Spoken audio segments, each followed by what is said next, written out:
용인특례시는 지난달 22일 거동이 불편한 장애아동 가정이나 36개월 미만의 영아 2명 이상 가정을 대상으로 장난감 대여 무료 택배 서비스 사업을 운영한다고 밝혔습니다. 서비스를 신청하면 장난감 2점과 도서 2점의 용품을 택배로 받아 14일까지 대여할 수 있으며 연장을 신청하면 최대 28일까지 장난감과 용품을 빌릴 수 있습니다. 배송과 회수는 택배사가 무료로 진행합니다. 이 사업은 장난감을 공유하여 육아비용 절감에 도움을 주고자 마련하였고 방문이 어려운 가정에게 편의성을 제공하기 위해 올해 새롭게 추진하는 사업입니다. 장난감 무료 택배 대여 서비스는 오는 12월까지 매월 26일부터 30일까지 용인시 육아종합지원센터 장난감도서관 홈페이지에서 접수합니다. 이 서비스는 장난감 도서관 3개 지점에서 10개 가정을 선착순으로 신청받습니다. 시는 시범 운영 기간을 거쳐 대상자를 확대할 예정입니다. 용인특례시는 지난 11일 시 공직자의 반도체 산업에 대한 이해와 역량을 강화하기 위해 시청 1층에 마련된 유니스트 용인특례시 반도체 교육산학 허브에서 유니스트와 함께하는 반도체 직원 교육을 열었습니다.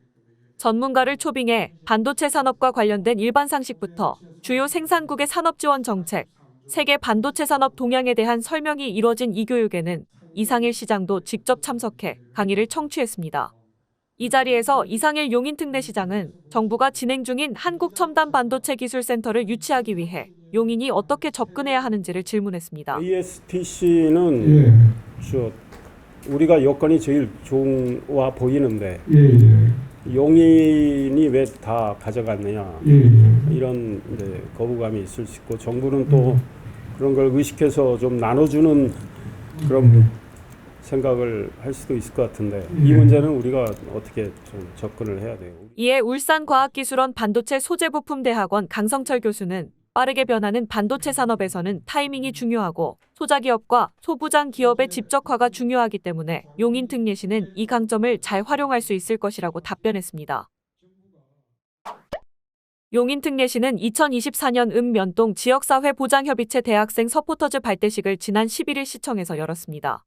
시청 컨벤션홀에서 진행된 발대식에서는 서포터즈 참여 학생 위촉장 수여식, 읍면동 지역사회보장협의체 위원들과 활동 내용을 공유하는 자리가 마련됐습니다. 2024년 읍면동 지역사회보장협의체 대학생 서포터즈는 용인예술과학대학교와 용인대학교 학생 60여 명이 참여합니다. 이상일 용인특례시장은 참여한 학생들에게 감사의 뜻을 표했습니다. 용인대학교, 용인예술과학대학교 대학생 여러분들이 힘을 더 보태주면 우리 용인이 훨씬 나은 지역사회 보장을 위한 활동을 하고 또 따뜻한 생활 공동체를 만들 수 있다고 생각합니다. 이들은 지역사회보장협의체와 위기가구를 직접 방문해 안부를 확인하고 청소 등의 봉사활동을 함께하며 지역사회의 사회보장 안전망 강화에 힘을 더할 예정입니다. 용인중앙시장 상인회가 봄을 맞아 전통시장에 활력을 불어넣기 위해 지난 13일 용인중앙시장 왁자지껄 봄축제를 열었습니다. 용인중앙시장 문화의 거리와 중앙로 일원에서 열린 이번 행사는 민속놀이를 시작으로 문화공연, 희망 500m 무지개 가래떡 뽑기 퍼포먼스 등 다양한 볼거리와 즐길거리를 선사했습니다. 우리 용인중앙시장은 국도비 186억 원을 제가 취임한 이후에 받아왔고 시비까지 보태서 652억 원을 들여서 앞으로 4년 동안 정말 훌륭한 곳으로 많이 바꿀 계획입니다. 우리 시민들께서 특히 젊은이들도 많이 사랑하는 그런 명문 시장으로 만들 계획입니다. 이상일 용인특례시장은 행사에 참석해 시민들과 인사하고 사진 촬영 요청에 일일이 응했습니다. 희망 500m 무지개 가래떡 뽑기 행사에도 시민들과 함께 참여해 시장 내 500여 점포의 발전을 기원했습니다. 용인특례시는 도서관의 날 기념행사로 12일 기흥도서관에서 정여울 작가, 예술 커뮤니티 아르케컬처와 함께 봄밤 음악과 이야기 북콘서트를 열었습니다. 행사는 도서관에 대한 이해와 관심을 높이고 이용을 촉진하기 위해 제정된 도서관의 날을 시민들에게 소개하는 것으로 시작했습니다. 우리 용인특례시는 전국에서 시민들이 가장 책을 많이 읽는 도시 중에 하나입니다. 우리 시민들의 독서 열기에 부응하기 위해서 현재 19개가 있는 시립 공공도서관을 2028년까지 24개로 넓힐 생각이고 스마트 도서관도 계속 확충해 나갈 계획입니다. 북콘서트에서 정여울 작가는 고전, 그 변하지 않는 가치를 주제로 문학을 내 익숙한 세상 바깥의 응원이라고 말하며 고전의 가치와 힘, 영향력에 관해 이야기했습니다. 이날 기흥도서관에서는 책 보물찾기, 도서관 주간 포스터 전시, 방문 인증 SNS 이벤트, 책갈피 만들기 등의 행사를 함께 진행했습니다. 이상일 용인특례시장이 지난 13일 처인구 중앙동 드마크 대시항 아파트 입주 예정자 협의회로부터 감사패를 받았습니다. 감사패에는 우회도로 개설, 안심통학버스 지원, 통학로와 용인초 승하차베이 정비 등 건의사항 해결에 감사를 표하는 내용이 담겼습니다. 지금부터 모두가 함께하는 정평천 벚꽃 문화 민속축제를 개회를 선언합니다. 용인특례시는 지역의 대표적인 벚꽃축제 중 하나인 정평천 벚꽃 문화민속축제가 12일 풍덕천이동 행정복지센터 주차장과 정평천 일원에서 열렸다고 밝혔습니다. 정평천은 수지구 신봉동에서 발원해 풍덕천동으로 흐르는 하천으로 시의 대표적인 벚꽃 명소 중 하나입니다. 행사에서는 벚꽃 조명 점등식과 다양한 축하 공연이 열려 즐거움을 선사했습니다. 시에서는 예산 지원을 하고 있지만 훨씬 뜻깊은 것은 우리 풍덕천 이동에 시민들께서 축제를 직접 기획을 하고 좋은 프로그램을 만드셔서 우리 시민들께 선사를 해주시기 때문에 참으로 뜻이 깊은 축제라는 생각을 하고, 이상일 용인특례시장은 먹거리 장터의 시민들과 일일이 인사를 나누고 사진 촬영 요청에 응하기도 했습니다. 이상일 용인특례시장은 지난 12일 시청 에이스홀에서 교양과 상식을 위한 재미있는 스토리라는 주제의 특강을 진행했습니다. 현장에는 학교, 어린이집 등 집단시설 관리자 300여 명이 참석했습니다. 이 시장은 647개의 다이아몬드로 만들어진 2800캐럿의 목걸이 모형 사진을 소개하며 강의를 시작해 파리올림픽 마스코트인 프리주, 삼성전자 평택반도체 1공장의 외벽 디자인이 네덜란드 추상화가 피트 몬드리안의 작품을 본딴 것이라는 내용 등을 설명했습니다.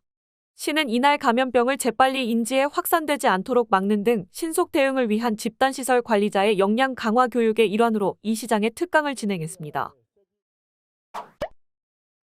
용인특례시는 지난 15일 근로자의 안전보건을 지휘감독하는 5급 이상 부서장 158명을 대상으로 산업안전, 보건 역량 강화를 위한 교육을 실시했습니다. 이번 교육은 관리감독자의 안전관리 역량을 기르고 안전한 근무 환경을 조성하기 위한 상반기 정기 안전보건 교육입니다. 교육에 앞서 시의 안전보건관리 책임자로서 강단에 오른 이상일 용인특례시장은 부서장들이 오늘 교육을 통해 많은 지식과 영감을 얻어 시민과 근로자의 안전이 강화되도록 노력해주기 바란다고 말했습니다. 이상일 용인특례시장은 지난 15일 시청 비전홀에서 지역 내초 중 고등학교 교장과의 간담회를 열고 교육환경 개선을 위한 활동을 시작했습니다. 간담회에는 이상일 용인특례시장과 김희정 용인교육지원청 교육장을 비롯해 처인구 지역 내 31개 초등학교 중 25곳의 학교장이 참석해 각 학교 현장에서 개선이 필요한 부분과 발전 방안을 논의했습니다. 지난해 28개 학교도 방문했고 올해도 제가 4개 갔나요? 4개 학교 갔는데 가능한 한 또 열심히 학교도 방문하면서 실정도 파악하고 하도록 하겠습니다. 오늘은 우리 교장 선생님들 말씀을 통해서 많이 배우는 그런 시간을 저는 갖도록 하겠습니다. 교육청과 시청이 함께 한다는 거에 큰 의미가 있고 오늘 이런 계기로 앞으로 이제 조금 더 다듬어져 가거나 또 시스템적으로 학교를 더 또 잘 이렇게 지원해 줄 수 있는 부분들은 또 시장님과 같이 또 협의해 가면서 그렇게 하겠습니다. 이날 간담회에서 제기된 학교장들의 건의사항 중 통학로 안전을 위한 개선 조치와 학교 인근에서 진행 중인 도로공사와 관련된 건의 등 17건은 시가 주도적으로 해결하기로 했습니다. 이 시장은 15일 처인구 초등학교장과의 간담회를 시작으로 4월 중 기흥구와 수지구 초등학교의 교장과 간담회를 열고 5월에는 중 고등학교와 특수학교 학교장과 간담회를 이어갈 예정입니다. 이상일 용인특례시장은 지난 17일 용인의 오랜 수건이던 평택 송탄 상수원 보호구역 해제를 이끌어냈습니다. 이에 따라 송탄 상수원 보호구역으로 묶여있던 용인 이동남 사업 일대 토지가 지난 45년간 묶여있던 규제에서 풀리게 됩니다. 이 시장은 17일 서울 여의도에서 열린 용인 첨단 시스템 반도체 클러스터 국가산업단지의 성공적 조성과 상생 협력 증진을 위한 협약식에서 박상우 국토교통부 장관, 한하진 환경부 장관, 김동연 경기도지사, 정장선 평택시장, 남서구 삼성전자 DS 부문 사장, 박승희 삼성전자 CR 담당 사장, 이한준 LH 사장과 송탄 상수원 보호구역을 해제하는 내용의 협약서에 서명했습니다. 이날 관계기관과 기업이 송탄 상수원 보호구역을 해제하는 내용의 협약을 맺음에 따라 용인 첨단 시스템 반도체 클러스터 국가산업단지에 대한 환경영향평가도 신속히 진행될 수 있게 되고 2026년 말 국가산단을 착공한다는 계획도 순조롭게 추진될 것이라는 게 관계자들의 관측입니다. 국가산업단지 일부가 상수원 보호구역으로 묶여 있기 때문에 규제를 받고 있는 실정이어서 이번에 상수원 보호구역 해제를 이끌어냈습니다. 송탄 상수원 보호구역 해제는 반도체 산업의 경쟁력을 강화하고 용인 발전에 큰 보탬이 되리라고 생각을 합니다.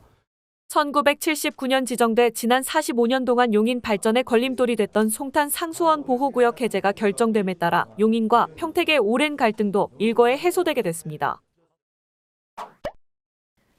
용인특례시는 지난 11일 어린이나 어르신 등 교통약자가 안전하게 건널목을 건너도록 보행신호의 시간을 알아서 늘려주는 스마트 횡단보도를 지역 내 어린이 보호구역 14곳에 설치한다고 밝혔습니다. 스마트 횡단보도란 바닥 신호등이나 음성 안내 보조장치, 보행자 감지 시스템, 보행신호 자동 연장 시스템 등 각종 첨단 기술을 활용한 교통 시스템이 하나 이상 설치된 횡단보도를 말합니다. 시는 신호등 기둥에 부착한 AI 카메라가 보행자를 감지해 길을 건널 시간이 부족하다고 판단하면 신호 시간을 자동으로 연장하는 보행신호 자동 연장 시스템을 도입합니다. 보행신호 자동 연장 시스템은 백현 초등학교에 2022년에 설치하여 시범 운영하였으며 효과를 인증받아 2024년도 ITS 구축 사업에 14개소를 추가로 설치할 예정이며 향후 관내 경찰서와 적극적인 협의를 통해 더 확대해 나갈 예정입니다. 지난달 기준 용인특례시에는 기흥구 백현초 앞에 설치된 보행신호 자동 연장 시스템을 비롯해 97개의 LED 바닥 신호등과 114개의 음성 안내 보조장치, 174개의 활주로 표지병, 38개의 우회전 안내 시스템 등 총 525개의 스마트 교통 시스템이 가동 중입니다. 이상일 용인특례시장은 19일 수지구청 대회의실에서 수지구 초등학교와 기흥구 일부 초등학교 교장들과 간담회를 가졌습니다. 간담회에는 이상일 시장, 김희정 용인교육지원청 교육장, 수지 기흥구 28개교 교장이 참석했습니다. 이날 총 22건의 건의사항이 검토됐으며 이 중 통학로 안전 및 교통시설물 설치 등 17건은 시가 처리하고 나머지 5건은 용인교육지원청이 검토했습니다. 이날 간담회에 참석한 초등학교 교장들은 감사의 뜻을 전했습니다. 그리고 저희 시장님이랑 이렇게 교장들이 말씀하시는 걸 들으면서 생각나는 말이 작은 디테일이 큰 차이를 만든다는 말이 자꾸 떠오르는 거예요. 교육장님이나 그리고 저희 시장님이나 하시는 행보가 작은 디테일이 아니고 굉장히 큰 디테일인 것 같아요. 끊임없이 소통하고 아주 작은 일에도 관심 갖고 지원해 주시고 그래서 앞으로 용인 교육의 미래나 그리고 또 용인시의 미래가 굉장히 기대가 됩니다. 이 시장은 4월 중 기흥구 초등학교 교장들과 또 한 번 간담회를 진행할 예정입니다. 또 오늘 또 이렇게 간담회를 하면서 저도 학교를 더 사정을 이해하게 됐고요. 더욱더 좀 뭐든 더 열심히 도와드려야 되겠다 이런 생각을 했습니다. 생활하시다가 꼭 학교 교육 문제 아니더라도 이렇게 주변에 이상한 것들이 있고 문제가 되는 거 있으면 언제든 그냥 제게 주시면 저희들이 적극적으로 그런 건 하도록 하겠습니다. 오늘 좋은 말씀 주셔서 너무 감사하고 이 다음에 또 편하게 소통하기로 하겠습니다. 한편 이상일 시장은 5월 지역 내 중고등학교 교장들과 만나 용인 교육 발전 방안을 논의할 계획입니다. 지난 19일 제44회 용인특례시 장애인의 날 기념식이 용인실내체육관에서 개최됐습니다. 행사에는 장애인 및 가족, 시설 종사자 등 500여 명의 시민들이 참석했습니다. 식은 용인 다음학교 재학생의 장애인 인권 헌장 낭독을 시작으로 이상일 시장의 축사, 유공자 표창 순으로 진행됐습니다. 제44회 장애인의 날에 기념식을 열었습니다.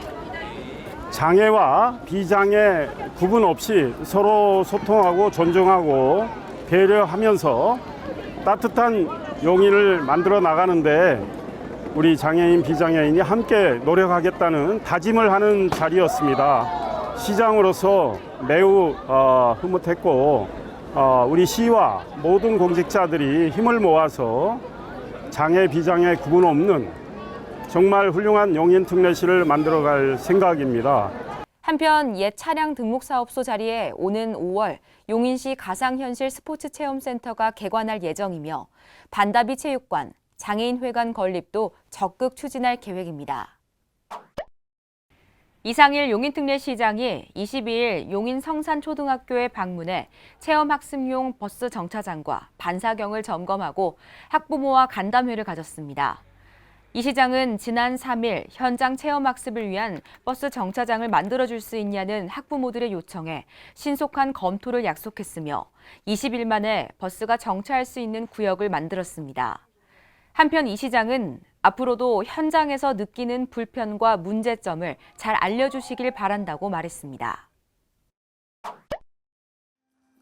23일 시청 컨벤션홀에서 제1기 시민디자인단 발대식 및 1차 워크숍이 열렸습니다. 행사장에는 이상일 용인특례시장, 시민디자인단 50인과 황부영 총괄 디렉터 등이 참석했습니다. 용인하면 반도체지만 우리가 반도체는 전부가 아니거든요. 네, 반도체는 반도체대로 잘하고 기타 여러 분야에서 우리가 업그레이드를 해야 되겠다 이런 맥락에서 르네상스라는 말을 붙였습니다. 그래서 그에 걸맞는 또 도시 상징물을 만들어서 좀 널리 알려야 되겠다는 생각에서 여러분들을 이렇게 모시게 됐고요.